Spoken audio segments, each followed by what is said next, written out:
அஸ்ஸலாமு அலைக்கும் வரஹ்மத்துல்லாஹி வபரகாத்துஹு.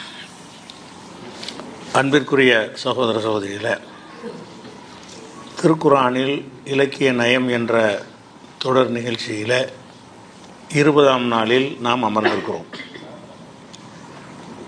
நேற்றைய தினம் அல்லாஹ் அருகில் இருக்கிறான், அல்லாஹ் உங்களோடு இருக்கிறான், அல்லாஹ் பொறுமையாளர்களோடு இருக்கிறான் என்பது போன்ற சொற்களை எப்படி விளங்கி கொள்ளணும்? அருகில் இருக்கிறான் என்றால் நம்ம பக்கத்தில் இருக்கிறான் என்று எடுத்துக்கொள்வதா, அவன் எங்கே இருக்கிறானோ அங்கே இருந்து கொண்டு நம்மளை கண்காணிக்கிறான் என்று எடுத்துக்கொள்வதா? இதை பற்றி நம்ம விளக்கிட்டோம். இது விளக்கும்போது இதில் சில சந்தேகங்கள் நேற்று நிகழ்ச்சி முடிஞ்சவுடனே சில சகோதரர்கள் கேட்டாங்க, அப்போ அல்லாஹ் முதலாவது வானத்துக்கு இறங்குறாங்கிற ஹதீஸ் இருக்க, அதை நம்ம எப்படி புரிந்து கொள்வது என்று ஒரு கேள்வியை கேட்டாங்க. இது அதுக்கு தொடர்பு உள்ளதாக இருக்கிறதுனால அதை விளக்கிட்டு தலைப்புக்கு செல்லலாம்.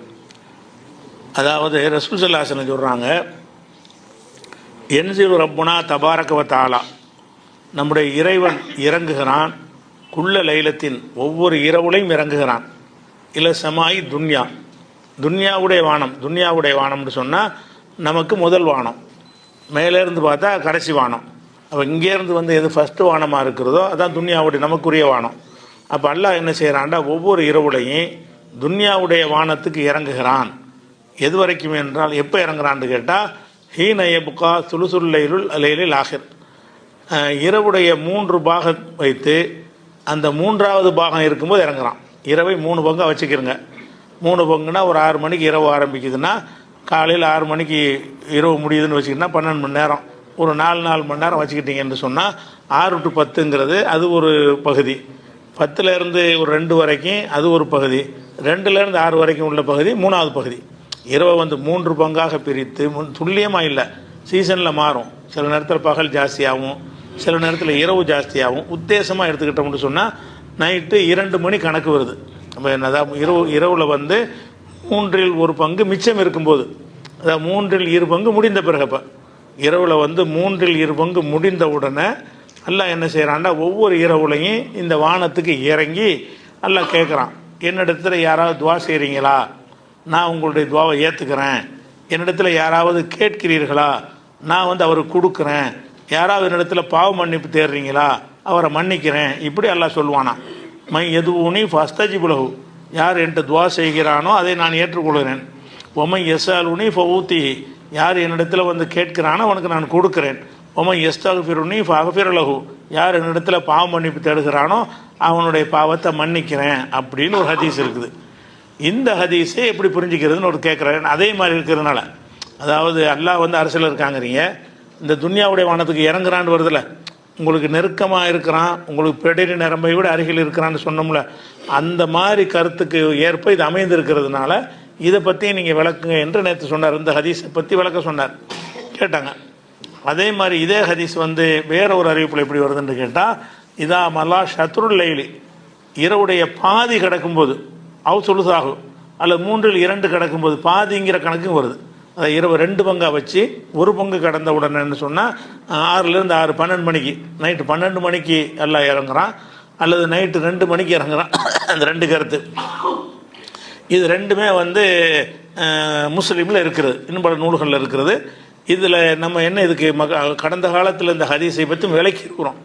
என்ன விளக்கணும்னு சொன்னால், அல்லாஹ் இந்த துன்யாவுடைய வானத்துக்கு இறங்குறான் அப்படின்னு சொன்னால் அது நேரடி அர்த்தம் செஞ்சிடலாம். எப்போ செய்யலான்னு கேட்டால், நேரடி அர்த்தம் கொடுப்பதற்கு ஒரு இடையூறு இல்லைன்னா, இறங்குறான்னு வச்சுக்கிட்டா ஒரு பஞ்சாயத்து இல்லை அப்படின்னு இருந்தால் இறங்குறான்னு கொடுத்துடலாம். அல்லாஹ் வருவான்னு கொடுக்கலாம். சில இடங்களில் கொடுக்க முடியாமல் போயிடும்ல, அந்த இடத்துல நம்ம என்ன செய்யணும், இறைவன் இறங்குறான்னா அவன் கூடுதல் கருணை காட்டுறான், கூடுதலாக கவனம் செலுத்துகிறான். துன்யாவுடைய வானத்துக்கு அந்த 2 மணிக்கு இறங்குறான்னு சொன்னால் இந்த நேரத்தில் முடிச்சுக்கிட்டு துவா செய்கிறாங்களே அப்படின்னு சொல்லி அவர்கள் மீது கூடுதலாக ஒரு கருணையை காட்டுகிறான் என்று அர்த்தம் செய்கிற 2 அர்த்தம் இருக்கிறது. இதுக்கு நம்ம 2வது அர்த்தம் தான் செய்யணும், நேரடி அர்த்தம் செய்யக்கூடாது அப்படின்னு நம்ம சொன்னோம். எதனால் சொன்னோம்னு கேட்டால், இதில் துன்யாவுடைய வானத்துக்கு எப்போ இறங்குறான்னா இரவு 2 மணின்னு வச்சுக்கிறோமே, இரவு 2 மணிக்கு இறங்குறான்னு வருது. இரவு 2 மணி என்பது 24 ஹவர்ஸ்லாம் இரவு 2 மணி இருக்கும். இப்போ நமக்கு இப்போ 10 மணியாக இருந்தாலும் எங்கேயாவது இரவு 2 மணி இருக்கும். இப்போ நமக்கு தான் இது 10 மணி, உலகத்தில் ஏதாவது ஒரு பகுதியில் இப்போ 2 மணியாக இருக்கும். நீங்கள் 11 மணிக்கு ஆனால் கூட அதுவும் 2 மணி எங்கேயாவது இருக்கும். நீங்கள் 12 மணி அடைஞ்சா கூட அப்போ உலகத்தில் எங்கேயாவது 2 மணி இருக்கும். அப்போ நீங்கள் காலையில் இருந்தால் கூட அந்த நேரத்தில் இரவு 2 மணியில் சில பேர் இருப்பாங்க. உருண்டையான உலகமாக இருக்கிறதுனால டைம் வந்து வித்தியாசமாகிட்டே இருக்கும். 24 மணி நேரமும் எல்லா டைமும் எல்லா இடத்துலையும் இருக்கும். 6 மணின்றீங்க, 6 மணிக்கு உள்ள பகுதி இருக்குமானா இப்போ இருக்கும். 7 மணி எங்கேயா இருக்குமானா இருக்கும். 7:05 எங்கேயா இருக்குமானா இருக்கும். நீங்கள் என்னென்ன டயத்தை விரும்புகிறீங்களோ அந்த டயத்தில் எல்லாம் பூமியில் டைம் இருந்துகிட்டே இருக்கும். உங்களுக்கு தான் இருக்காதே தவிர அவங்களுக்கு நேர் ஆப்போசிட்டில் இருக்கிறவனுக்கு நம்ம ராத்திரி 12 அவன் பகல் 12 இருப்பான். அப்படியெல்லாம் இருக்கிறதுனால அப்போ அல்லாஹ் வந்து இறங்குறான்னா இருந்துகிட்டே இருப்பான்னு வருது. 2 மணிக்கு இறங்கிட்டான்னு சொன்னால் இறங்கினா தானே இருக்கேன். அது எல்லா நாளும் இறங்குறானா முதல் வானத்துக்கு வந்துட்டான்ல அவ்வளவுதான். ஏன்னு கேட்டால் 2 மணி இரவு வந்துக்கிட்டே இருக்கும். இரவு வரும்போது அவனுக்காக போகணுன்னா அப்புறம் 365 நாளைக்குமே, அதாவது 24 மணி நேரமும் 365 நாள்லையுமே இறைவன் வந்து அரிசில் இல்லை, அவன் இங்கே துனியாவுடைய வானத்துக்கு இருக்கிறான்ற ஒரு கருத்து வர்றதுனால இதுக்கு நேரடி அர்த்தம் கொடுக்க வேணாம். இது வந்து அல்லாஹ் வந்து கருணையை செலுத்துறான்ற ஒரு கூடுதல் கவனம். மற்ற நேரத்தில் நீங்கள் இறைவனை வணங்குறதை விட ஒரு நள்ளிரவில் வணங்குவது வந்து அவனுக்கு பிடிக்கும். அதனால கூடுதலாக உங்களுக்கு கருணை பார்வை பார்க்குறான்னு அர்த்தம் செய்யணும்னு சொல்கிறோம். இந்த விஷயம் ஹதீஸாக இருந்தால் கூட நேற்று சொன்ன அந்த குரான் வசனத்தோட ரிலேட்டிவாக உள்ளது தான். ஏன்னா அல்லாஹ் வந்து பிடரி நரம்பை விட அருகே இருக்கிறான்னு நம்ம எப்படி விளங்கணும்? பிடரிக்கிட்ட தடை பார்த்தா இருப்பான்னு அர்த்தமா? இல்லை தானே. அப்போ அல்லாஹ் கிட்டத்தில் இருக்கிறான் என்பதற்கு அதை விளங்கும் போது எப்படி விளங்குறோம்னு கேட்டால் அல்லாஹ் நேரடியாக அந்த அர்த்தத்தை சொன்னாலும் அதை இப்படி தான் விளங்கணும்னு சொல்வது வந்து அது குரானுக்கு மாற்றம் கிடையாது. அப்படி தான் விளங்கணும். ஏன்னு கேட்டால் அல்லாஹ் அரசில் இருக்கிறா சொல்லிவிட்டான், வானத்தில் இருக்கிறேன்னு சொல்லிட்டான். வானத்தில் இருக்கிறான் வந்து இங்கே உட்காந்து உங்களோட பக்கத்தில் இருக்கிறான்னு சொல்கிறதா வந்துச்சுன்னு சொன்னால் உங்களோட இருக்கிறான்னு அர்த்தம் கிடையாது, உங்களுக்கு கூடுதல் கவனம் செலுத்துறான்னு அர்த்தம் தான். அதே மாதிரி என்ன செய்யறான்னு கேட்டால் ஏற்கனவே நான் சொன்ன வசனத்தில், நேற்று சொன்ன வசனத்திலேயே 32வது அத்தியாயத்தில் 5வது வசனத்தில் தப்பிருள் அம்ர மினசமாய் இழல் அறுதி, பூமியில் வானத்திலிருந்து பூமியில் உள்ள நிர்வாகங்களை அல்லாஹ் என்ன செய்யறான்னு கேட்டால் வானத்திலிருந்து தான் பார்க்குறான். அல்லாஹ் வந்து நிர்வாகம் பார்க்குறதெல்லாம், நிர்வாகம்னா இதுவும் நிர்வாகம் தானே. எது நீங்கள் கேட்டால் நான் தருவேன், உங்கள் பாவத்தை மன்னிப்பேன், உங்களுக்கு உதவி செய்வேன் இறைவன் சொல்கிறான்னு வருது, அதுவும் நிர்வாகம் தானே. அந்த நிர்வாகத்தை எங்கேருந்து பார்ப்பான்னு சொல்கிறான்ல, தப்பிருள் அம்ர மினசமாய், வானத்திலிருந்து தான் காரியங்களை எல்லாம் நிர்வகிக்கிறான். இழல் பூமி வரைக்கும் உள்ள காரியங்களை வந்து அல்லாஹ் நிர்வாகம் பண்ணுறது எங்கே இருந்து பண்ணுகிறான் என்றால் வானத்திலிருந்து பண்ணுறான்னு வந்துடுது 32வது சூறாவில் 5வது வசனம். அப்போ இதன்படி பார்த்தாலும் அப்போ அல்லாஹ் வந்து முதல் வானத்துக்கு இறங்குறான்னு சொல்கிறாங்கல்ல, அது ஏதோ ஒரு மாதத்தில் ஒரு நாள் இறங்குறான்னு சொன்னீங்கன்னா அது ஒன்னோட முடிஞ்சு போயிடும். இது ஒவ்வொரு இரவுலையும் இறங்குறான். ஒவ்வொரு இரவுலையும் இறங்குறாங்கும் போது ஒவ்வொரு இரவுலையும் 2 மணிக்கோ அல்லது 12 மணிக்கோ ஏதோ ஒரு டயத்தை வச்சுக்கிறோம் புரிஞ்சுக்கிறதுக்காக வேண்டி, ஒரு 2 மணிக்கு இறைவன் இறங்குறான்னு சொன்னால் அப்போ இறைவன் வந்து எல்லாருக்கும் அந்த இது கிடைக்கும்ல, எல்லா பகுதியிலையும் மக்கள் இருப்பாங்கல்ல, அவனுக்கு 2 மணி வருமே, அப்போ எல்லாம் இறங்குவானே, அவனுக்கு இந்த கோரிக்கையை சொல்லுவானே அப்படின்னு பார்த்தீங்கன்னு சொன்னால் 24 மணி நேரம் அல்லாஹ் வந்து முதல் வானத்தில் இருக்கான்னு வந்துடுது. சரி, வாரத்தில் ஒரு நாள் இறங்குவான், மாதத்தில் ஒரு நாள் இறங்குவான்டா கூட விட்டுடலாம். இது ஒவ்வொரு நாளும் வருது. அப்படின்னா என்ன, நாளைக்கு அப்படி தான், நாளை கழிச்சு அப்படி தான், அடுத்த நாள் அப்படி தான், 365 நாள் அப்படி தான்.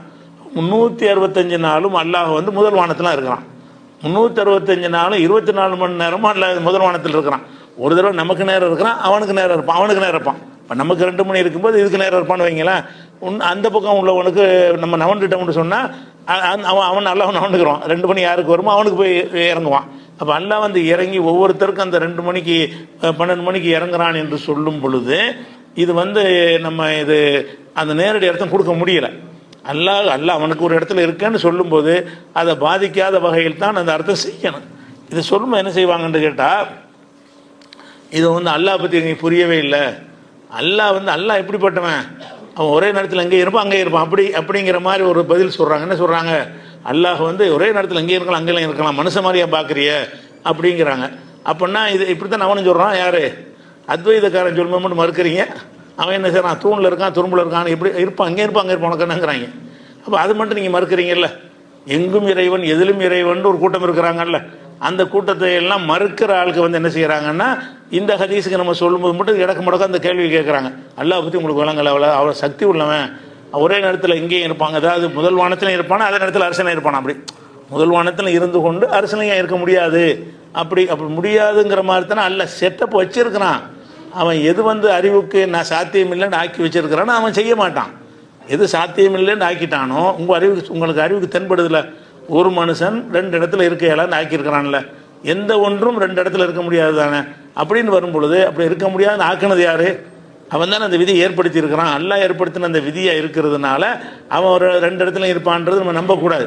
அப்படி நீங்க நம்புனீங்க என்று சொன்னா ஒரு சிலை வணங்குறான் இல்லையா, அது கூட சரியாயிரும். ஏன் அவங்க கேட்பாங்க, சிலையில் இருக்க முடியாதா? அல்ல அங்கே தான் இருக்கானா, சிலையில் அல்ல இருப்பான் அப்படின்னு சொல்லுவான். தர்காவில் இருக்க முடியாதா அப்படின்னு கேட்பான். ஒரு மனுஷன் வந்து நான் தான் கடவுளுமா, அவன் கடவுள் நீ எங்கிற கடவுள் அல்ல, கடவுள் தனியாக அது தனியாக இருக்காரு, என்கிட்டையும் இருக்கிறாரு, என் கடவுளுக்கு இது முடியாதான்னு கேட்பான். கடவுள் அவர் தனியாகவும் இருந்துக்கிட்டு எனக்குள்ளே இருக்க முடியாதான்னு கேட்டால் என்ன சொல்லுவீங்க? அப்போ இந்த மாதிரி எங்கும் இருக்கிறான்ங்கிற ஒரு கருத்துக்கு வந்து இந்த பதில் சொல்லக்கூடாது. அல்லாஹ் வந்து இந்த ரெண்டு இடத்துல இருக்கிற மாதிரி வருதுல, அதுக்கெல்லாம் அந்த பதில் சொல்லக்கூடாது. 365 பேர்ட்டையும் அல்ல பிடரி நரம்புல இருக்கான்னு சொன்னால், ஒவ்வொரு 600 கோடி மக்கள்கிட்டையும் பிடரி நரம்புல அல்லா இருக்கிறான்னு சொன்னால் அப்போ 600 கோடி அல்லா ஆயிடுறான்ல அப்படின்னு கேட்டால் ஏன் இருக்க இயலாதான்னு கேட்குறாங்க. இதுக்கு கேட்குறாங்க, அது கேட்க மாட்டாங்கிறான். அது கேட்ட மாதிரி இதுக்கு 600 கோடி பேர்ட்ட இருக்க முடியாதல்ல, அல்ல தான் எல்லாம் முடியுமில்ல. உங்கள்கிட்டையும் இருப்பான், உங்கள்கிட்டையும் இருப்பான், உங்கள்கிட்டையும் இருப்பான், 600 கோடிட்டையும் இருப்பான், 6000 கோடி பேர் வந்தாலும் எல்லார்ட்டையும் இருப்பான்னு சொல்லுங்கள். அது எப்படி இருக்கிறது அதான் அப்படின்னு அதுக்கு மறுப்பு சொல்லுவாங்க. அந்த மாதிரி சிந்திக்கிறவங்க வந்து இதுக்கு மட்டும் என்ன செய்கிறாங்க, அது இறங்கி விட்டு இங்கேயும் இருந்து கொண்டு அங்கேயும் இருக்க முடியாதான்னு கேட்குறாங்க. இங்கேயும் இருந்து கொண்டு அங்கேயும் இருக்க முடியாதான்னு கேட்குறது ஒரு மடமை. அது அல்லாஹ் வந்து அப்படி எது நடக்காதுன்னு சொல்லி வச்சுட்டானோ அதை நம்ம செய்யக்கூடாது. உதாரணமாக வந்து இப்போ அல்லாஹ் செத்து போவானா, அல்லாஹ் நினச்சா சாவான்னு சொல்லலாமா? அல்லாஹ் மரணிப்பானான்னு கேட்குற, அல்லாஹ் இப்படிங்க மரணிப்பாங்கிறோம், ஏன் அல்லாஹ் நினச்சா மரணிக்க முடியாதா அப்படின்னு ஒருத்தன் கேட்டால் எப்படி இருக்கு? அவன் நினைக்க மாட்டான், அவனுக்குன்னு ஒரு தன்மை இருக்கிறது. அந்த தன்மைக்கு மாற்றமாக அல்லாஹ்ட்ட கேள்வி கேட்கக்கூடாது. அல்லாஹ் நினைச்சா செய்ய மாட்டானா? ஒரு அல்லாஹ் இருக்கான்ல, ரெண்டு அல்லாஹ் இருக்கிறது, அல்லாஹ் நினைச்சா செய்வானான்னு கேட்டால் என்ன சொல்லுவீங்க? ஒரு அல்லாஹ் தான் இருக்கிறான், ரெண்டு அல்லாவா இருக்க முடியுமா அப்படின்னு கேட்டால் இல்லை, ஏன் முடியாது? அல்லாவுக்கு முடியாது. அல்லாஹ் நினைச்சா ரெண்டு அல்லாவா இருப்பான், அல்லாஹ் நினைச்சா 3 கூட இருப்பான், அல்லாஹ் நினைச்சா 10 கூட இருப்பான்னு ஒருத்தர் சொன்னால் எப்படி இருக்கு? இதெல்லாம் நம்மளை வழிகேட்டில் கொண்டு தள்ளுவதற்குரிய மடத்தனமான வாதங்கள். ஒரு ஹதீஸை வந்து நம்ம மறுக்கல, இந்த ஹதீஸை இறங்குறாங்கிற அந்த நள்ளிரவு நேரத்தில் பிரார்த்தனை பண்ணுவதற்கு அல்லாவுக்கு விருப்பமான நேரம்.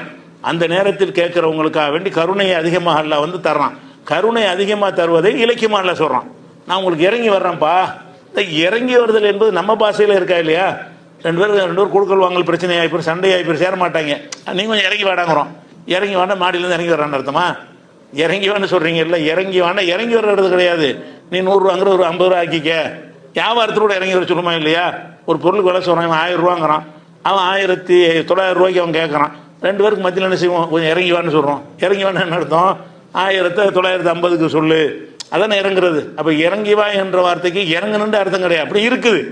அதுதான் செய்யணுன்னு கிடையாது. இறங்குதல் என்று சொன்னால் அவனுடைய கருணை அதிக காட்டுறான்னு, விலையை இறக்கணுன்ற கருணை தானே. விலையை இறக்குறான்னு சொன்னால் அவங்க இறக்கப்படுறான்னு அர்த்தம்.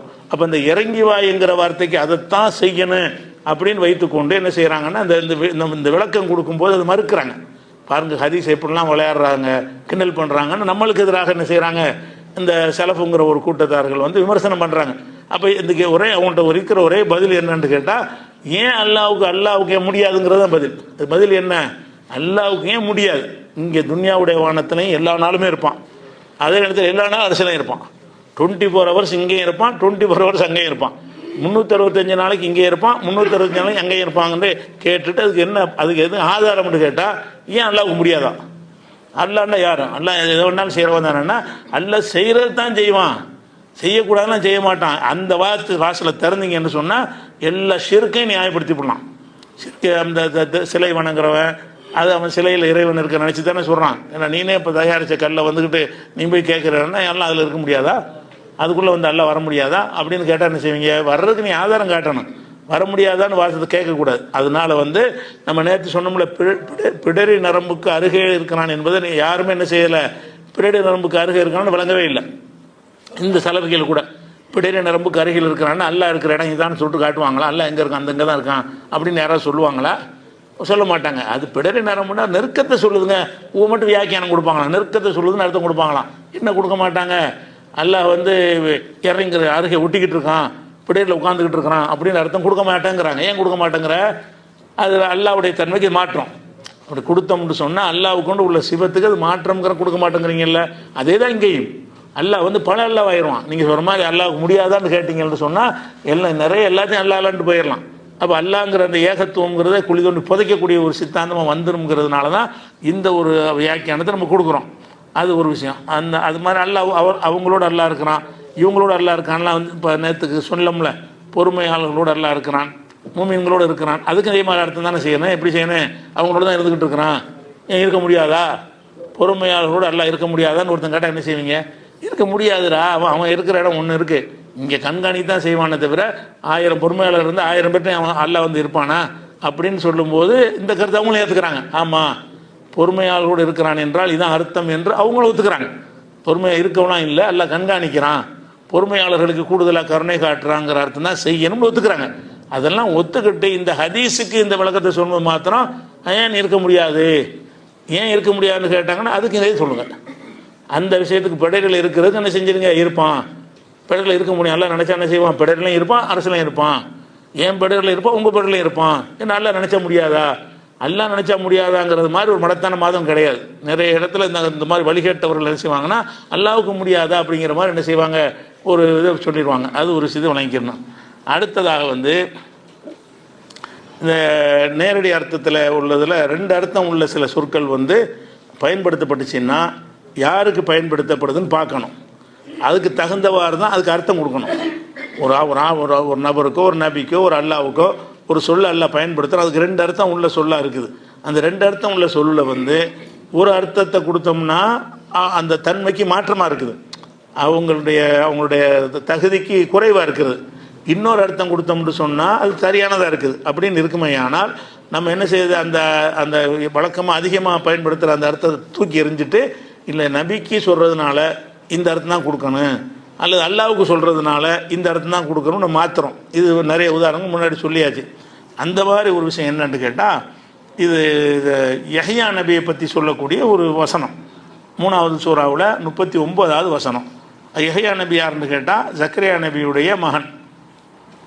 ஜக்கரியா நபிக்கு வந்து தள்ளாத வயசு வரைக்கும் பிள்ளை இல்லை, முடியெல்லாம் நரைச்சி போய் எலும்புலாம் தளர்ந்து போன பிறகு தான் அவர் அல்லாட்டு துவாவே செய்கிறார். அல்லா எனக்கு எலும்புலாம் தளர்ந்து விட்டது, முடியெல்லாம் மின்னுது, வெள்ளேர்னு மின்னுகிறது, ஆனாலும் நான் உன்கிட்ட கேட்குறேன் எனக்கு ஒரு பிள்ளை வாரிசை கொடு அப்படின்னு அவர் துவா செய்வார். அப்போ ஒஸ்தால ரசு ஷைபா, என்னுடைய தலை வந்து நிறையினால் மின்னுகிறது, எனக்கு ஒரு குழந்தையை தந்துருன்னு கேட்பார். அப்போ அது இளமையிலும் கேட்டாரா இல்லையான்னு தெரியல. இந்த கடைசி அது வரைக்கும் நல்லா கொடுக்கல, அவருக்கு தள்ளாத வயசு வர்ற வரைக்கும் நல்லா வந்து பிள்ளையை கொடுக்கல. அந்த தள்ளாத வயசு அவர் கேட்டவுன்னு நல்லா கொடுக்க நினைக்கிறான். கொடுக்க நினைக்கும்போது என்ன செய்கிறான்டா, அன்னல்லாஹு பஷிருக்கு பி யஹ்யா, யஹ்யா என்ற குழந்தையை பற்றி உனக்கு அல்லாஹ் நற்செய்தி சொல்கிறான். குழந்தை தான் நான் கேட்டேன், இவ்வளோ நாள் இல்லாமல் இருந்துச்சுல, இப்போ நான் அந்த குழந்தைக்கு நற்செய்தி சொல்கிறேன். ஏன்னா குழந்தை உடனே கொடுத்துட முடியாது, நற்செய்தி சொல்லி 10 மாதம் கழிச்சு தான் குழந்தை கொடுக்க முடியும். நற்செய்தி சொல்லும் பிள்ளை வானத்திலிருந்து இறக்கியாக கொடுக்க முடியும். அதனால் அல்லாஹ் என்ன செய்கிறான், குழந்தையை கேட்டவுடனே உனக்கு தந்துட்டோன்னு சொல்கிறான், நற்செய்தி சொல்கிறான். முசத்திகன் பி கலிமத்தி மினல்லா, அல்லாஹ்வுடைய கலிமாவை ஈசா நபியை மெய்ப்படுத்தக்கூடியவராக அவர் இருப்பார். கலிமாண்ட வார்த்தை, அல்லாஹ்வுடைய வார்த்தை என்பது வேதம்னு வச்சுக்கிடலாம், அல்லாஹ்வுடைய வேதத்தை மெய்ப்படுத்துவார்னு வச்சுக்கிடலாம். ஈசா நபியை இவரை பொறுத்த வரைக்கும் இவர் ஒரு காலத்தில் வாழ்ந்ததுனால, ஈசா நபியும் யஹ்யா நபியும் ஒரே காலத்தில் ஒரு கிளாஸ்மேட் மாதிரி வாழ்ந்தவங்க, சம வயசில் உள்ளவர்கள். அப்படி இருந்த காரணத்தினால அவர் ஈசா நபியை அல்லாஹ்வுடைய கட்டளையால் உருவானவர்னு ஏற்றுக்கிட்டார். யூதர்கள்லாம் அதை மறுக்கும் பொழுது யூதர்கள்லாம் தப்பான முறையில் பிறந்தவர்னு விமர்சனம் பண்ணாங்க. இவர் ஏற்றுக்கொண்டார், அதனால மெய்ப்படுத்துகிறார். சத்திகம் பி கலிமத்தி மினல்லா, அல்லாஹ்வுடைய கலிமாவை வார்த்தையை, அதாவது ஈசா நபியை இறைவனுடைய கட்டளையால் உருவானவர் என்று ஒத்துக்கொண்டார். அப்படி ஒரு பிள்ளையை தருவேன், உனக்கு ஒரு பிள்ளையை தருவேன், அந்த பிள்ளை எப்படி இருக்கும்னு கேட்டால் அல்லாஹ்வுடைய கலிமாவை மெய்ப்படுத்துகிறவராக இருப்பார் அப்படின்னு ஈசா நபியும் சொல்லிக்கிறலாம். அல்லது வேதம்னு வச்சுக்கிடலாம், அல்லாஹ்வுடைய வேதங்களை மெய்ப்படுத்துவார். வார்த்தைன்னு, அதுவும் வார்த்தைங்கிறது வேதத்துக்கும் சொல்லலாம்ல, அல்லாஹ்வுடைய வார்த்தைன்னு அது மெய்ப்படுத்துவார்னு வச்சுக்கலாம். இதில் ஒரு பிரச்சனை இல்லை. ஒரு செய்யிதன், அவர் ஒரு தலைவராக இருப்பார். உனக்கு தரக்கூடிய குழந்தை வந்து ஒரு தலைமைக்குன்னு சில தகுதிகள்லாம் இருக்கணும். அது சில பேருக்கு அந்த பிறவில அந்த சின்ன வயசுலேருந்து அது உருவாக்கிட்டு வரும். அவங்க தான் ஒரு சைன் பண்ணி தலைமை தொகுத்துக்கு வர முடியும். இவருக்கு அந்த கெப்பாசிட்டி இருக்கும். உனக்கு தரக்கூடிய பிள்ளை வந்து அந்த செய்யிதாகவும் இருப்பார். ஹசூரன், ஹசூருக்கு மட்டும் கடைசி அர்த்தம் செஞ்சுக்கிறோம், ஒரு ஹசூராக இருப்பார். அதான் என்ன அர்த்தம் செய்யணுங்கிற பிரச்சனைக்கு உள்ளது. ஒரு நபியன், அவர் நபியாகவும் இருப்பார். உனக்கு பிள்ளையும் தர்றேன், அந்த பிள்ளையை நபியாகவும் ஆக்க போகிறேன். அல்ல என்ன சொல்கிறான்னு கேட்டால், உன் பிள்ளைக்கு வந்து உன் பிள்ளைய நபியாகவும் ஆக்க போகிறேன், அவரை செய்யுது தலைவராக ஆக்க போகிறேன், ஈசா நபியை அல்லது அல்லாஹ்வுடைய வேதத்தை உண்மைப்படுத்தக்கூடியவராக இருப்பார் என்று சொல்லிட்டு அவர் ஹசூராக இருப்பார் என்று ஒரு வார்த்தையை அல்லாஹ் சொல்கிறான் 3:39. இந்த ஹசூருங்கிற வார்த்தைக்கு வந்து பொதுவாக அர்த்தம் என்னென்னு சொன்னால், அந்த பெண்கள் மீது நாட்டம் இல்லாதவர் அப்படிங்கிற அர்த்தம். அது ஹசூர்னா என்னன்னு கேட்டால் பெண்கள் மீது விருப்பம் இல்லாதவருக்கு அந்த வார்த்தையை சொல்லுவாங்க அரபில். பெண்கள் மீது கல்யாணம் வேணாம் ஒன்று வேணாம் அப்படி அந்த மாதிரி போகிறாங்கல்ல, அதில் வந்து ஒன்று வந்து ஆண்மையே இல்லாமல் இருக்கும்ல அவருக்கும் சொல்லுவாங்க. ஹசூர்னா என்னது, அவருக்கு அந்த அந்த சப்ஜெக்டே இல்லை அப்படி இருந்தால் கூட அவரே ஹசூர்னு சொல்லுவாங்க. சில பேருக்கு அந்த ஆண்மை இருக்கு, கண்ட்ரோல் பண்ணிக்கிடுவாங்க, எதுக்கு இது ஒரு சுமையை சுமந்துக்கிட்டு அப்படின்னு கொஞ்சம் பேர் என்ன செய்வாங்க, குறைந்த அளவுக்கு ஆண்மை இருந்துச்சுன்னு சொன்னால். அதிக அளவுக்கு ஆண்மை இருந்துச்சுன்னா அவங்களை கட்டுப்பட இயலாது. அதாவது சுமாரான ஒரு ஆசை உள்ளவராக இருந்தார்னு சொன்னால் அவருக்கும் பெருசாக நாட்டம் இல்லாமல் அப்படி இருந்துருவாங்க, ஒதுங்கி இருந்துருவாங்க. அந்த இப்போ அது மாதிரி பிள்ளை இல்லாமல் இருக்காங்கல்ல அவங்களையும் ஹசூர்னு சொல்லுவாங்க. ஹசூருங்கிற வார்த்தை வந்து பிள்ளை இல்லாதவர், ஆண்மை இல்லாதவர், அல்லது பெண்கள் மீது அதிக நாட்டம் இல்லாதவர், இந்த மாதிரி பல அர்த்தங்களுக்கு உரிய சொல்லு தான் ஹசூர். ஆனால் தப்சீரில் இந்த வசனத்தை எடுத்து பார்த்தீங்கன்னு சொன்னால் அவரை வந்து ஆண்மையற்றவர்னு எழுதி வச்சுக்கிறாங்க. அதிகமான இந்த ஹசூருங்கிற வார்த்தைக்கு வந்து பல அர்த்தம் கொடுக்க வழி இருக்கும் பொழுது எது ஒரு கண்ணியமான அர்த்தமாக இருக்குமோ, எது அந்த நபிக்கு தகுதியான அர்த்தமாக இருக்குமோ அந்த மாதிரி அர்த்தத்தை தான் அது கொடுக்கணும். அது யஹ்யா நபிக்கு வந்து அல்லாஹ் நற்செய்தியை சொல்லும்போது என்ன செய்யறான்னு கேட்டால் அவர் ஹசூர்னு சொல்லிட்டான். ஹசூர் என்று சொன்னால் அதாவது அவர் ஒரு ஆண்மை இல்லாதவர், அவருக்கு ஆண்மையே கிடையாது, அந்த பெண்களுடைய ஆசை இருந்து அடக்கிறது கிடையாது, அந்த சப்ஜெக்டே இல்லை, அப்படிப்பட்டவராகத்தான் அல்லாஹ் கொடுத்தான்னு என்ன செய்கிறாங்க, இந்த வசனத்துக்கு தப்சீருங்கிற பேரில் நிறைய எழுதி வச்சுக்கிறாங்க. அதுக்கு ஒரு ஆதாரமாக என்ன செய்வாங்கன்னு கேட்டால் சில ஹதீஸையும் கொண்டாந்து காட்டுவாங்க. இந்த வசனத்துக்கு ரசூலுல்லாஹ் விளக்கம் கொடுத்த மாதிரி அந்த ஹதீஸ் இருக்கும். எப்படி இருக்கும்னு கேட்டால் இது அபூ ஹுரைரா அறிவிக்கிற ஒரு ஹதீஸு. தபரானியுடைய கபீர் என்கிற நூல்லையும் தபரானியுடைய அவுசத் என்கிற நூல்லையும் இந்த ஹதீஸ் இருக்கிறது, ரசூலுல்லாஹ் சொன்னதாக இருக்கிறது. என்ன ஹதீஸ் இருக்குன்னு கேட்டால், குல்லு பனி ஆதமுடைய மக்கள் அத்தனை பேரும் எல்காஹுல்லாஹு யௌமல் கியாமத்தி பிதம்பின் அது அதுனபஹு, அல்லாஹ்வை சந்திக்கும் போது ஏதாச்சும் ஒரு பாவம் செஞ்சு தான் சந்திப்பாங்க. எந்த ஒரு மனிதராக இருந்தாலும் பாவமே செய்யாமல் இந்த உலகத்தில் வாழ முடியாது, ஒரு பாவம் செஞ்சவராகத்தான் சந்திப்பார்கள். அதிபு அலை இன்ஷா அல்லாஹ் நாடினால் அவரை தண்டிப்பான், அவ இரகமு அல்லது கருணையில் மன்னிச்சு விட்டுருவான். ஆனால் பாவம் செய்யாத ஒரு பரிசுத்தமானாக எந்த மனிதரும் அல்லாஹ்வை நெருங்க முடியாது, கியாமத்து நாளில் சந்திக்க முடியாது. இல்லா யஹ்யா இப்னு ஜக்கரியா, யஹ்யா இப்னு ஜக்கரியாவுடைய மகன் யஹ்யாவை தவிரங்கிறாங்க ரசூலுல்லாஹ் சொன்னதாக ஒரு ஹதீஸு. உலகத்தில் உள்ள அப்போ ரசூலுல்லாஹ் உள்பட இதில் யஹ்யாவை தவிரங்கிறாங்கல்ல, யஹ்யாவை தவிரன்னு சொன்னால் இப்ராஹிம் நபியிலேருந்து இஸ்மாயில் நபியிலேருந்து முகமது ஸல்லல்லாஹு அலைஹி வஸல்லம் உள்பட எல்லாருமே ஒரு பாவத்தோடு தான் அல்லாஹ்வை சந்திக்கிறார்கள். இது என்ன மாதிரி பாவம்னு வழங்குதா, பெண்களை ஒரு மாதிரியாக பார்க்குற பாவத்தான் சொல்கிறார். அதான் அவருக்கு சிறப்பாக இருக்குது. யஹ்யாவுக்கு யஹ்யாவை தவிரன்னா அவருக்கு அந்த சப்ஜெக்ட் அவருக்கு இல்லாததுனால அவருக்கு அந்த குற்றம் வரவே வராது. அந்த ஆண்மைன்ற ஒன்று இல்லாமல் இருந்துச்சுன்னு வைங்க, அவர் எந்த பொம்பளை பார்க்க மாட்டார்ல, அந்த ஆண்மைன்னு நாட்டம் இருந்தால் தானே ஒரு பெண்ணை பார்த்து ஆசைப்படுவார். அந்த அந்த அந்த தன்மையெல்லாம் நீக்கிட்டான்னு சொன்னால் பார்க்க மாட்டார்ல. அப்போ எல்லா நபிகளும் பாவத்தோடு சந்திப்பாங்கங்கிறது, எல்லா மனிதர்களும் பாவத்தோடு சந்திப்பாங்கிறது எந்த பாவத்தை சொல்லுது இது? அதாவது இந்த பெண்களை பார்க்குற பாவத்தை எல்லாரும் தானே செய்கிறான். எந்த ஒரு யாராக இருந்தாலும் ஒரு பார்த்தா ஒரு பெண்கள் ஈர்க்கப்படுற ஒரு தன்மை எல்லாத்தையும் இருக்காது, ஒரு சின்ன அளவில் ஒரு பாவம் தானே. அந்த மாதிரி உள்ள விஷயத்தை சொல்லிட்டு என்ன செய்கிறாங்கன்னா, இல்லா யஹ்யா இப்னு ஜக்கரியாவின் மகன் யஹ்யாவை தவிர. ஏன்னு கேட்டால் ஃபைன்னஹுக்கான சய்யிதன் ஹசூரன், அவர் தலைவராகவும் இருந்தார் ஹசூராகவும் இருந்தார். அது யஹ்யாவை எதில் நீக்கிறாங்கன்னா இந்த வகை பாவம் தான். அவர் ஹசூராக இருந்ததுனால, அது ஆண்மையற்றவராக இருந்ததுனால அவர் மட்டும்தான் அல்லாட்ட வரும்போது நீ அந்த பொம்பளையை பார்த்தியான்னு கேட்டால் அவர் பார்க்கவே மாட்டார். அந்த சப்ஜெக்ட் அவருக்கு இல்லை. வேற எந்த நபிட்ட கேட்டாலும் யாரை கேட்டாலும் அதை தப்ப முடியாதுங்கிறாங்க ரசூலுல்லாஹ் சொன்னான்னு ஹதீஸில் அப்படி வருது. அதுக்கடுத்து என்ன செய்கிறாங்கன்னா, ரசூல் ஸல்லல்லாஹு அலைஹி வஸல்லம் இந்த ரசூலுல்லாஹ்வுடைய அவங்க தகுதிக்கே இல்லாத ஒரு வார்த்தை தான் வருது. இது ஹதீஸில் இருக்குது, அந்த பொய்யான ஹதீஸில் இருக்குது. அஹ்வன் நபி ஸல்லல்லாஹு அலைஹி வஸல்லம் இலா கதாத்தின் மினல் அர்லி, பூமியிலேருந்து ஒரு சின்ன ஒரு துரும்பு எடுக்கிறாங்க. துரும்பு எடுத்துட்டு அகதா அதை கையில் எடுத்து காட்டி யஹ்யாவுக்கு இப்படி தான் இருக்குங்கிறாங்க. அதாவது அது துரும்பு எடுத்து காட்டி அவருடைய இந்த ஆணுறுப்பை சொல்கிற மாதிரி அர்த்தத்தில் யஹ்யாவுக்கு இந்த மாதிரி தான் இருக்கும்னு ரசூலுல்லாஹ், இதெல்லாம் ரசூலுல்லாஹ் பேசுவாங்களா அப்படி எழுதி வச்சுக்கிறாங்க. ஆனால் ரசூலுல்லாஹ் சொன்னாங்கன்னு ஹதீஸ் இருக்குது. ரசூலுல்லாஹ் என்ன செய்கிறாங்கன்னு கேட்டால், ஸக்கருஹு மிஸ்லு ஹாதிஹில் கதான், அவங்களுடைய ஆண் உறுப்பு என்பது இந்த துரும்பு மாதிரி தான் இருக்கும். அதாவது ஒரு ஸ்டடியாக உறுதியாக இருக்காது, அல்ல சின்னதாக இருக்கும், ஏதோ ஒரு கணக்கில் சொல்கிறாங்க. அப்போ இந்த ஒரு ஹதீஸை வச்சுக்கிட்டு என்ன செய்கிறாங்கன்னு கேட்டால், அப்போ ஹசூருக்கு அர்த்தம் வழங்குதா? இப்போ ஹசூரை தானே சொல்கிறாங்க. அவருக்கு என்ன அந்த ஹசூருக்கு அர்த்தம் என்னன்னு கேட்டால், அவருக்கு இந்த ஆண் தன்மையே கிடையாது, ஆண் தன்மை கிடையாது நாங்களா சொல்கிறோம், ரசூலுல்லாஹ் சொல்லிவிட்டாங்க. அப்படின்னு இந்த ஒரு ஹதீஸை கொண்டு வந்து என்ன செய்கிறாங்க, அதுக்கு சப்போர்ட், அந்த அவங்க செஞ்ச அர்த்தத்துக்கு ஒரு சப்போர்ட்டாக கொண்டு வர்றாங்க. இந்த ஹதீஸை பொறுத்த வரைக்கும் இதில் வந்து அறிவிப்பாளர் சம்பந்தமாகவும் சில விஷயங்கள் இருக்குது.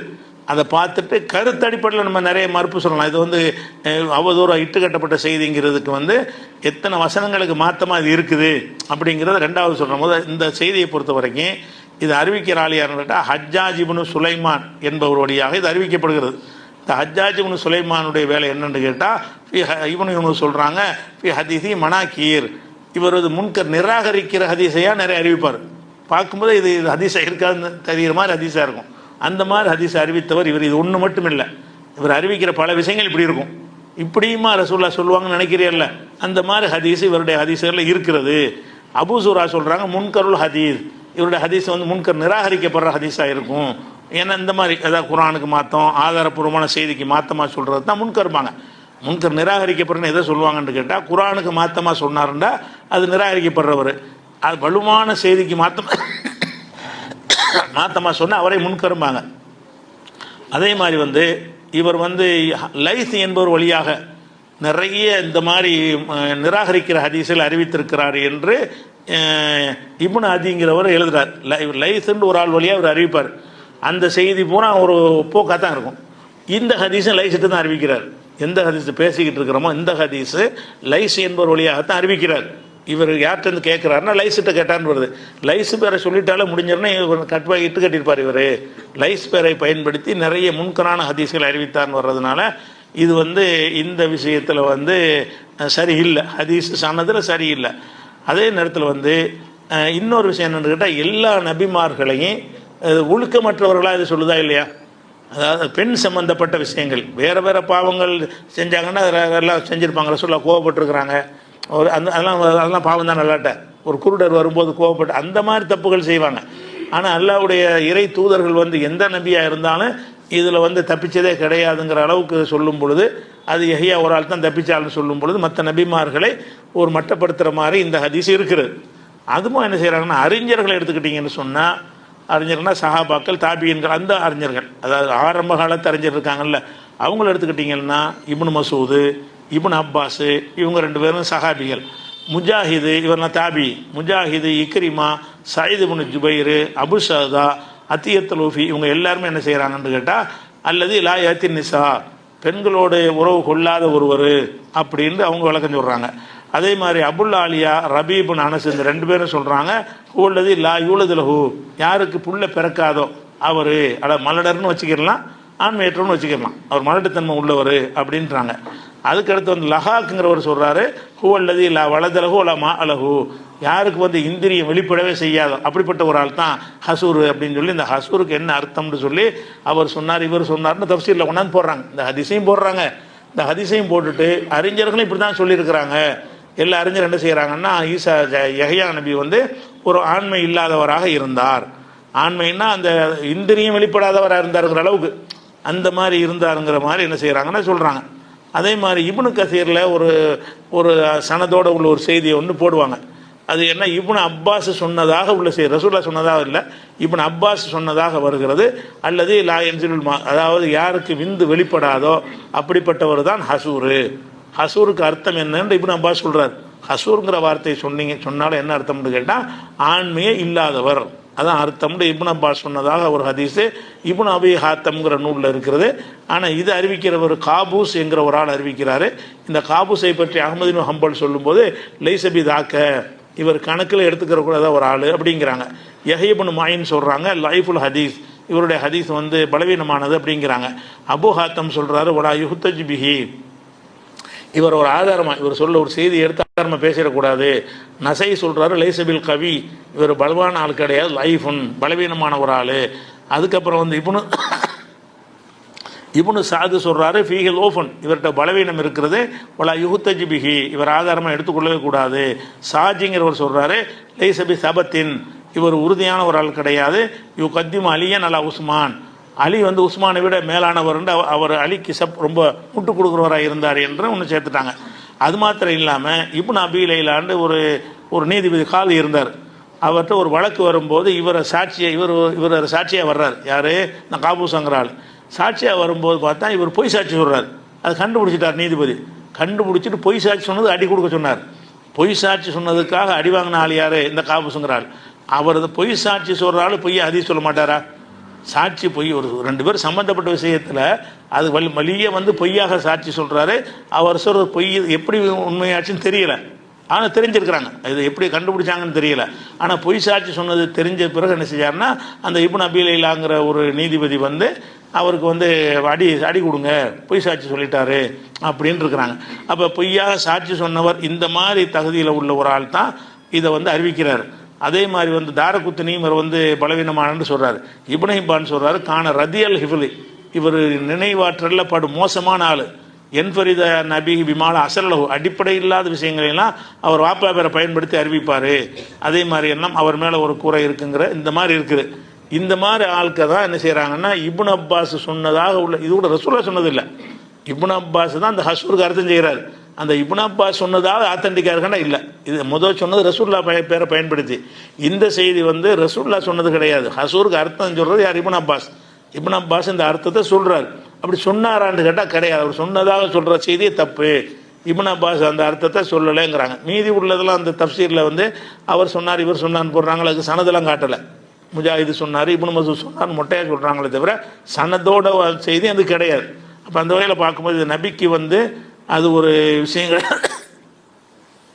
அதுக்கடுத்து என்னென்னு கேட்டால், இதில் ஒரு விஷயத்தை இதுக்கு சில அறிஞர்கள் மறுப்பெல்லாம் சொல்லியிருக்கிறாங்க. குறிப்பாக அந்த ஷவுகானி அவர்கள் என்ன செய்வார்னா, ஃபத்துல் கதீர் அவர் தஃப்சீர் எழுதியிருக்கிறார். அவருடைய தஃப்சீரில் கொஞ்சம் லாஜிக்காக கரெக்டாக சிந்தித்து எழுதக்கூடிய ஒரு அறிஞர். அவர் குர்ஆன் ஹதீஸ் அடிப்படையில் தஃப்சீர் எழுதின ஒரு ஆளில் முக்கியமான ஆள் ஷவுகானி.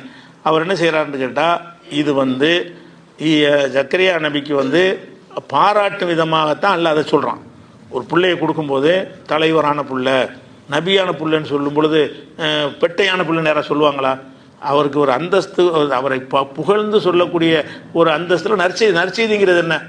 கண்ணு தெரியாத புள்ள உனக்கு பிறக்கும்னா நற்செய்தியா? நல்ல பார்வையுள்ள பிறக்கும்னு சொன்னால் நற்செய்தின்னு சொல்லலாம். ஒரு குறைபாடை ஊனத்தை சொல்லி அவனுக்கு நற்செய்தி சொல்கிறான்னு சொன்னால் அவர் மனம் நொந்து போயிடுவார் அவர். அப்போ அவருக்கு அல்லாஹ் என்ன செய்கிறான்னா, ஈசா யஹ்யாவே நீ கேட்டாய், ஜக்கரியாவை நீ கேட்டாய், நான் உனக்கு நற்செய்தி சொல்கிறேன். என்ன நற்செய்தி சொல்கிறேன்? அவர் வந்து கலிமத்துல்லாவை மெய்ப்படுத்துவார். இது நற்செய்தி, பாராட்டக்கூடிய விஷயம். அதுக்கப்புறம் வந்து அவர் சையீதாக இருப்பார், தலைவராக இருப்பார், அதுவும் பாராட்டுற விஷயம். நபியாக இருப்பார், அதுவும் பாராட்டுற விஷயம். அதோட பேடியாக இருப்பார், ஹசுன்னா தான் அர்த்தம். ஆண்மையற்றவனா பேடி. உன் பிள்ளை பேடியாக இருக்கும், பேடியாக இருக்கும்டா நற்செய்தி சொல்லணும். நீங்கள் சொல்ல நான் சொல்லுவோன்னா, நற்செய்தி சொல்கிறதா இருந்தால் நல்ல தரமான விஷயத்தை தான் நற்செய்திம்பாங்களே தவிர ஒரு மனிதனுடைய ஊனத்தையும் குறைபாட்டையும் யாரும் என்ன செய்ய மாட்டாங்க, நற்செய்தின்னு சொல்ல மாட்டாங்க. அப்போ ஷவுகானி கேட்குறாரு, இது புகழ்ந்து அல்லாஹ் சொல்கிறான்.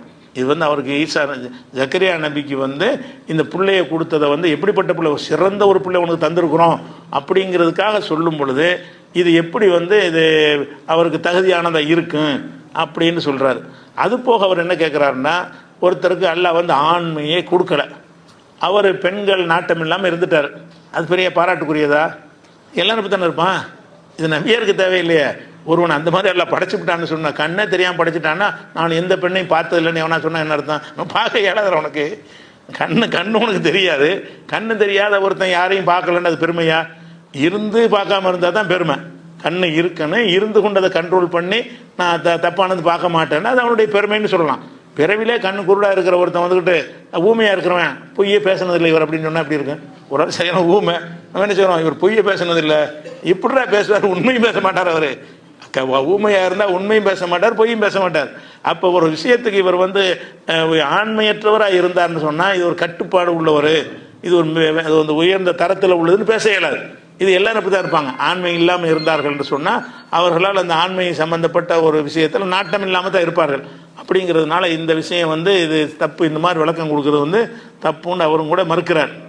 அதுக்கடுத்து என்னென்னு கேட்டால், சில ஆளுக்கு என்ன செய்கிறாங்கன்னா, குறைந்த ஆளுக்கு தான் இந்த ஹசூர்னா என்னென்னு கேட்டால், அந்த ஆசையெல்லாம் இருக்கு, கல்யாணம் பண்ணாத ஒரு ஆள், கல்யாணமே பண்ணாது, ஆசை இருந்து கல்யாணம் பண்ணாமல் இருந்தாராம் அப்படின்னு சொல்லிட்டு இதை வச்சு என்ன செய்கிறாருன்னு கேட்டால், ராசி ஃபஹருதீன் ராசின்னு ஒரு தஃப்சீர் கபீர் பெரிய தஃப்சீர்பாங்க, அதனுடைய ஆசிரியர் பேர் ராசி ஃபஹருதீன் ராசி. அவர் என்ன சொல்கிறாருன்னு கேட்டால், இஹ்தஜ் அஸ்ஹாபுனா பி ஹாதிஹில் ஆயத்தி, இந்த வசனத்தை வைத்து நம்முடைய ஷாஃபி மதுஹபுடைய அறிஞர்கள் முடிவு செய்திருக்கிறார்கள், அல்ல அன்ன தர்க்கன் நிக்காஹி அஃலல், திருமணத்தை விடுவதுதான் சிறந்தது. ஏன்னா திருமணம் இல்லாத ஒரு ஆளை வந்து பாராட்டி எல்லாம் சொல்கிறான்ல, ஹசூருக்கு அர்த்தம் அப்படி செஞ்சுட்டு ஹசூர்னா கல்யாணம் ஆகாதவர். ஈசா அவர் யஹ்யா நபி கல்யாணம் பண்ண மாட்டார். அப்போ கல்யாணம் பண்ண உனக்கு சக்தி இருந்தாலும் கல்யாணம் பண்ணாமல் இருக்கிறது தான் சிறந்தது என்று இந்த வசனத்தை வைத்து ஷாஃபி மதுஹப் அறிஞர்கள் முடிவெடுக்கிறாங்களாம். கல்யாணம் பண்ணாமல் இருக்கிறது சிறப்பு, கல்யாணம் பண்ண அனுமதி தானே தவிர கல்யாணம் பண்ணாமல் இருக்கிறது தான் சிறப்பு என்று ஷாஃபியாக்கள் முடிவெடுத்ததாக ஷாஃபியை சேர்ந்த ஃபஹ்ருதீன் ராசிங்கிறவர் தன்னுடைய தஃப்சீல் என்ன செய்கிறாரு, இஹ்தஜ் அஸ்ஹாபுனா பி ஹாதிஹில் ஆயா, இந்த ஆயத்தை வைத்து நம்முடைய அஸ்ஹாபுன்னா நம்ம சக அறிஞர்கள் முடிவு செய்திருக்கிறார்கள். அன்ன தர்க்கன் நிக்காஹ் அஃலல், நிக்காஹ் விடுவது தான் நல்லது அப்படின்னு சொல்லிட்டு இவர் மறுக்கிறாராம். ஆனால் நான் ஏற்றுக்கிற மாட்டேன், ஏன்னா இதில் அந்த கருத்து இதில் வராது அப்படின்னு மறுத்துடுறாரு. ஆனால் ஷாஃபியாக்கள் இப்படி சொன்னாங்கிற தகவலை பதிவு செய்கிறார். இது ஒரு விஷயமாச்சா. இதுக்கு நம்ம பார்க்க வேண்டிய விஷயம் என்னன்னு கேட்டால், முதல்ல அவருக்கு அதாவது ஆண்மை இல்லைன்னா அதாவது பொண்டாட்டி பிள்ளை ரெண்டு இல்லைன்னு ஆயிரும். ஆண்மை இல்லைன்னு சொல்லிக்கூட என்ன அடங்கிறது, ஆண்மை இல்லைன்னா கல்யாணம் பண்ண மாட்டார், கல்யாணம் பண்ணாட்டி பிள்ளையும் இருக்காது. அப்போ யாருக்கு ஆண்மை இல்லைன்ற ஒரு குறைபாடு வந்து விட்டதோ அவருக்கு குழந்தைகளும் இருக்காது, மனைவி இருக்க மாட்டார்கள். இதான அடிப்படையான விஷயம். அப்படி அர்த்தம் செய்யலாமான்னு கேட்டால், இவரை பொறுத்த வரைக்கும் என்ன இருக்குன்னு கேட்டால், இவர் குழந்தை இருந்துச்சு மனைவி இருந்தாங்கன்னு விளங்கக்கூடிய வகையில் நிறைய ஆதாரங்கள் இருக்குது. இந்த ஹசூருங்கிற வார்த்தையை வச்சுக்கிட்டு அப்படிங்க அந்த அர்த்தத்தில் கட்டுப்பாடாக இருக்கிறவருங்கிற அர்த்தமும் கொடுக்கலாம். அது கண்ணியமாக போயிடும். அவர் கொஞ்சம் பெண்கள் விஷயத்தில் கொஞ்சம் கண்ட்ரோலாக கட்டுப்பாடாக இருப்பார்னு சொன்னால் அது பெருமை. அதை விட்டுட்டு அவருக்கு ஆண்மை இல்லைன்னு சொன்னால் சிறுமை. அது ஒரு ஊனம், அது குறைபாடு. அப்போ என்ன அர்த்தம் செய்கிறதுன்னு கேட்டால், இவர் துவா செஞ்சார்ல ஜக்கரியா நபி, தனக்கு ஒரு குழந்தை வேணும்னு. அப்போ என்ன அவர் சொல்லுவார்னு கேட்டால், எரிசுனி, எனக்கு ஒரு குழந்தையை கொடு, அது எனக்கு வாரிசாக வரணும். வாரிசாக எனக்கு மட்டும் இல்லை, ஒரு எரிசு முன்னால் யாக்கூபுடைய வழித்தோன்றலுக்கு வாரிசாக இருக்கணும் அப்படிங்கிறார். அந்த யாக்கூப் நபி யாருன்னா முந்தி போன தவிர இவங்க மூதாதையர் அங்கே தான் வருவார். யாக்கூப் நபின்னா இப்ராஹிம் நபியுடைய பேரன். யாக்கூப் நபின்னா யாருன்னு கேட்டால் இப்ராஹிம் நபியுடைய மகன் இஸ்ஹாக்கு, இஸ்ஹாக்குடைய மகன் யாக்கூப்.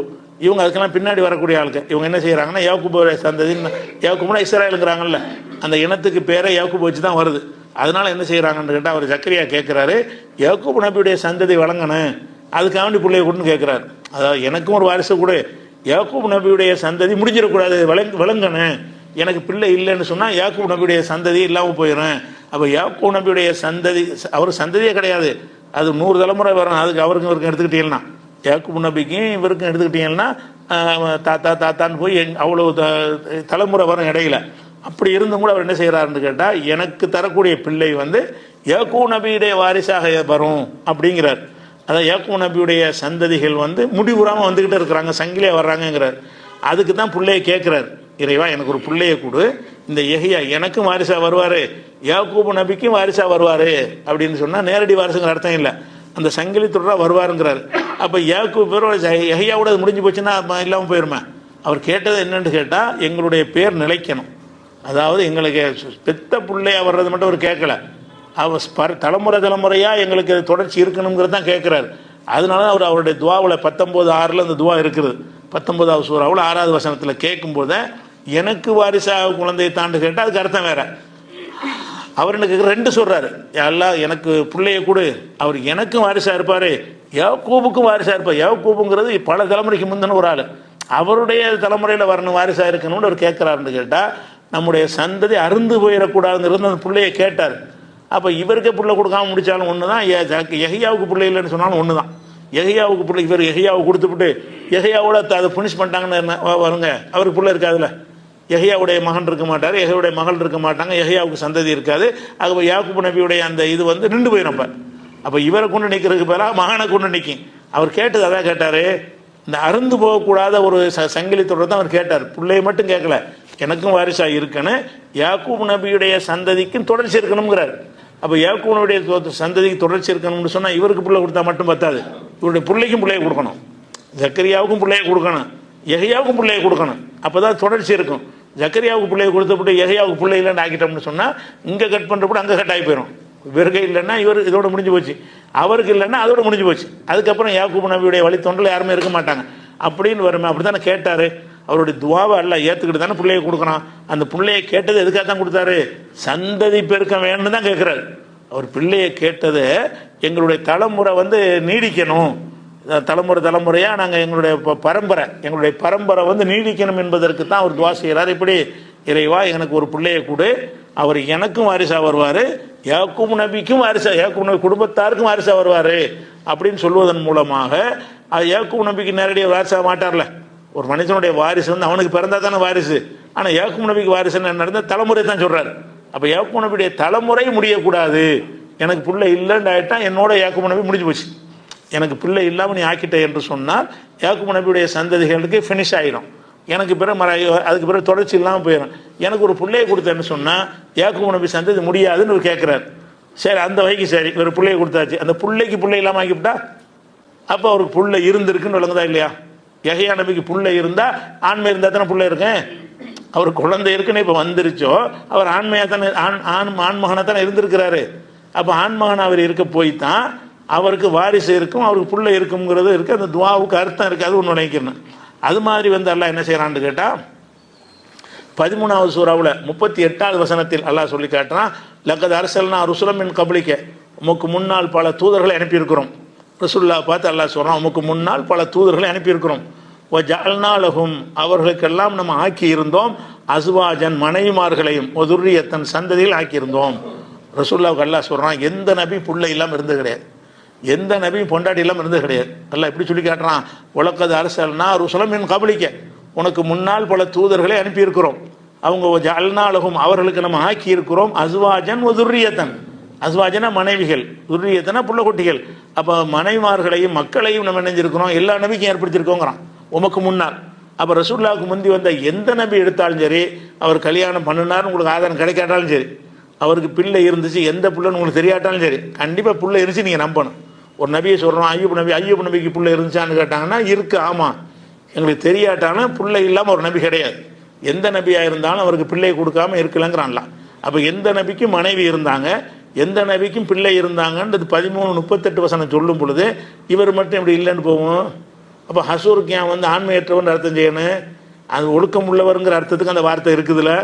அவருடைய தகுதிக்கு தகுந்தவாறும் குர்ஆனுடைய மற்ற வசனங்களுக்கு தகுந்தவாறு தான் அர்த்தம் செய்யணும். அந்த அவருடைய தகுதியும் ஒன்று பார்க்கணும். பொதுவாக இந்த ஆண்மை குறைவு என்பது ஒரு இழிவாகத்தான் மனிதர்கள் பார்க்கப்படும். வேறு எந்த குறைபாட்டையும் மனசை சகிச்சுக்கிடுவான். போட காசு இல்லாதனாண்டா அவனுக்கு கோவம் வராது, போட ஆரோக்கியம் இல்லாதன்னு கோவம் வராது, போட ஆண்மை இல்லைன்னா கோவம் வந்துடும். ஒரு மனிதன் வந்து ஆண்மை இல்லை என்பதைத்தான் பெரிய ஒரு குறையாக எடுத்துக்கொள்வாங்கிற அளவுக்கு உள்ள ஒரு பாக்கியம் அது இந்த ஆண்மை தன்மை. அது ஒரு நபிக்கு இல்லைன்னா அதை வச்சே கிண்டல் பண்ணி போடுவாங்க, தவா பண்ண விட மாட்டாங்க. 9 சொல்லி என்ன செய்வாங்க, அவரை பயன் பண்ண விட மாட்டாங்க. இது ஜக்கரியா நபியுடைய அந்த யஹ்யா நபியுடைய பிரச்சாரமே இல்லாமல் போயிடும். கேலி பண்ணி முடக்கிடுவாங்க. அப்படிப்பட்ட விஷயமாக உலகத்தில் இருக்கும் பொழுது ஒரு நபி நல்லா தேர்ந்தெடுக்கிறான், அவரை வந்து அந்த மாதிரி கொடுத்து இப்படியா செய்வான். அது ஒரு புகழுக்குரிய நேரத்தில் அப்படி சொல்லுவான், உனக்கு நல்ல ஒரு பிள்ளையை தந்திருக்கிறேன் அப்படின்னு சொல்லும்போது ஒரு ஆண்மையற்றவராக இருப்பார்னா எப்படி இது சரியாக வரும்னு விளங்காமல் என்ன சொல்கிறாங்க. அப்போ இந்த வசனம் 13:38 விளங்குறது என்னன்னு கேட்டால், ஜஅல்னாலஹும் அஸ்வாஜன் துர்ரியத்தன், அவங்களுக்கெல்லாம் நம்ம மனைவிமார்களும் ஏற்படுத்தியிருந்தோம், பிள்ளைகளும் ஏற்படுத்தியிருந்தோம். அப்போ உதாரணமாக ஈசா நபி கல்யாணம் பண்ணலன்னு நம்ம கிறிஸ்துவ மதத்தில் சொல்லுவாங்க. நாம் அதை ஏற்றுக்கிற கூடாது. ஏன்னு கேட்டால் அவங்க கல்யாணம் பண்ணதுக்கு ரெக்கார்டு கிடைக்காட்டானு இதில் விளங்குதா இல்லையா? அவங்க இல்லைன்னு சொல்லிட்டு போகிறாங்க. இஸ்லாமிய நம்பிக்கை பிரகாரம் அவருக்கு மனைவி மக்கள் இருந்தார்கள், அவருக்கு மனைவி இருந்தார்கள், அவருக்கு மக்கள் இருந்தார். எங்கெல்லாம் கேட்கக்கூடாது, இருந்தாங்க. யாருக்குமே எல்லாம் கொடுக்க இருந்துட்டு கூட எல்லாம் மௌத்தா கூட ஆக்கியிருப்பான். ரசூலுல்லாஹ் இப்ராஹிம் ஒரு ஆம்பளை பிள்ளை கொடுத்து சின்ன பிள்ளையில மௌத்தாக்கலையா? பிள்ளை இல்லாமல் இருந்தால் அது ஒரு குறையாக மக்கள் பார்ப்பாங்க. இருந்து மௌத்தா போனால் பார்க்க மாட்டாங்க.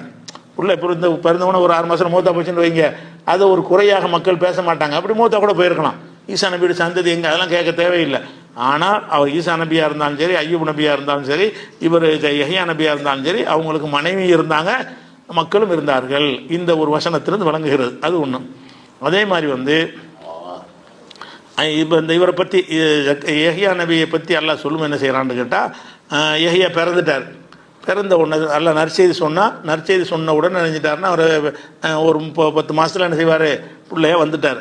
வந்தவுடனே என்ன செய்கிறான்னு கேட்டால், யஹ்யாவே ஹுதில் கிதாபி பிகுவா, இந்த வேதத்தை நீ பலமாக பிடித்துக்கொள் அப்படின்னு நல்லா என்ன செய்கிறான்னா வேதத்தை கொடுக்குறான். எழுத்து வடிவில் வேதத்தை அவர் கொடுத்தான்னு முதல் கூட சொல்லியிருக்கோம்ல. எழுத்து வடிவில் மூசா நபிக்கு எல்லாம் வேதம் கொடுத்தான், அதே மாதிரி யஹ்யாவுக்கும் கொடுத்தான். இந்த கிதாபை பிடித்துக்கொள்.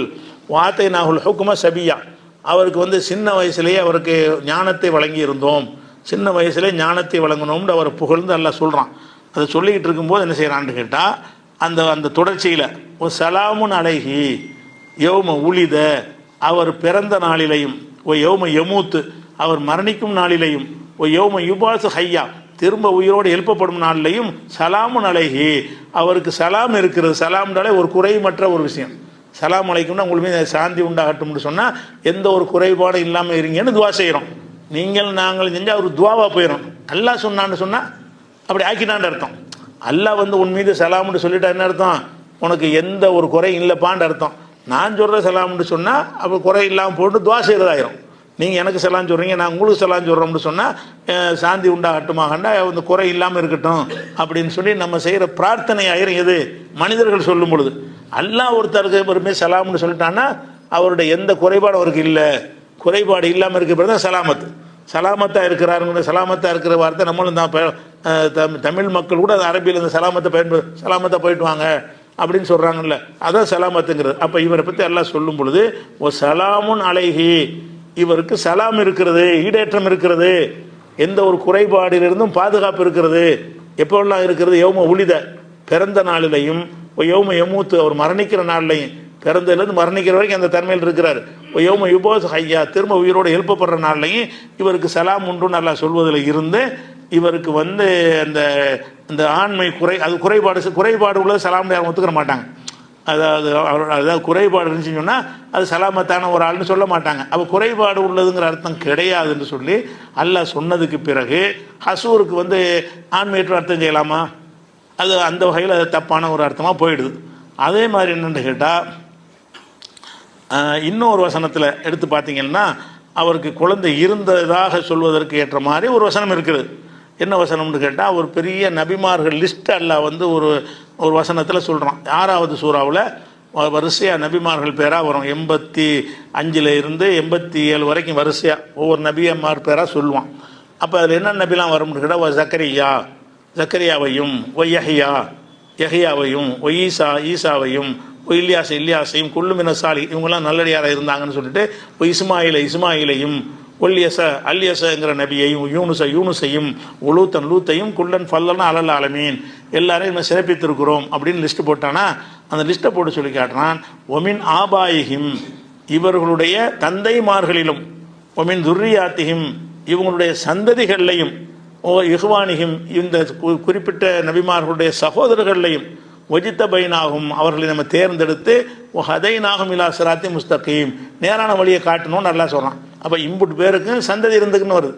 இந்த லிஸ்ட்டை போட்டு என்ன செய்கிறான்னா, இப்போ நான் மேற்கு சொன்ன ஜக்கரியா ஈசா அந்த லிஸ்ட்டில் யார் வர்ற? யஹ்யாவும் வர்றாரு, ஏதாவது ஈசாவும் கூட வர்றாரு. ஈசாவுக்கும் பிள்ளைகள் இருக்கிறாங்க. அல்லாஹ் என்ன செய்கிறான்னு கேட்டால் ஜக்கரியா யஹ்யா ஈசா இல்யாஸ் இதெல்லாம் சொல்லிட்டு, இஸ்மாயில் லூத்து இதெல்லாம் சொல்லிட்டு, அப்புறம் மின் ஆபாயிஹிம், இவங்களுடைய தந்தைமார்கள், துர்ரியாத்தி, இவங்களுடைய பிள்ளைகள். இவங்களுடைய பிள்ளைகள்னா என்னது? இவங்களுக்கு பிள்ளை இருக்குன்னு தான் அர்த்தம். யஹ்யா வர்றாருல, யஹ்யாவையும் சொல்லிட்டு இவங்களை நபி ஆக்கிட்டோம், இவங்க பிள்ளைகளை நேர்வழியில் செலுத்தணும். அப்போ யஹ்யாவுக்கு ஒரு பிள்ளை பிறந்திருக்கும், அந்த பிள்ளை நல்ல பிள்ளையாக இருந்திருப்பார். ஜக்கரியாவுக்கு பிள்ளை பிறந்திருக்கும், அந்த பிள்ளை நல்ல பிள்ளையாக இருப்பார். அப்போ லூத்துக்கு ஒரு பிள்ளை பிறந்திருக்கும், அது நல்ல பிள்ளையாக இருப்பார். அப்போ இந்த இவங்களுக்கெல்லாம் புள்ள குட்டி இருந்தது. அந்த புள்ள குட்டிகளுக்கு வந்து ஒஜித்த பைனாகும், அவங்கள நம்ம தேர்வு செய்தோம். ஹதைனாகும் இலா சிராத்தி முஸ்தகீம், நேரான வழியை அவர்கள் காட்டினோம் அப்படிங்கிற மாதிரி அல்லாஹ் சொல்வதிலிருந்து என்ன விளங்குது? தெளிவாக அவருக்கு குழந்தை இருக்குன்னு விளங்குது. குழந்தை இருக்குன்றாலே ஆண்மை இல்லைங்கிற அடிபட்டு போயிருமே. அவர் குழந்தை இருக்குன்னு நீங்கள் எப்போ ஒத்துக்கிட்டீங்களோ அவர் ஆண்மையற்றவருங்கிற அந்த அந்த அர்த்தம் பொருந்தாது. அவருக்கு ஆண்மை உள்ளவராக இருக்க போய் தான் அவர் குழந்தை பெற்றிருக்கிறாருன்னு வந்துடுது. அப்போ யஹ்யா நபிக்கு குழந்தை இருக்குதுங்கிற விஷயத்தை வந்து 6வது சூறாவில் 85, 86, 87 வசனத்தை பார்த்தீங்கன்னா அவங்களுக்கு தெரியும். இந்த லிஸ்ட்டில் சில நபிமார்கள் லிஸ்ட்டை சொல்லிட்டு அவங்களுக்கு பிள்ளை குட்டிகளையும் நேர்வழி காட்டினோம்னு நல்லா சொல்கிறான்.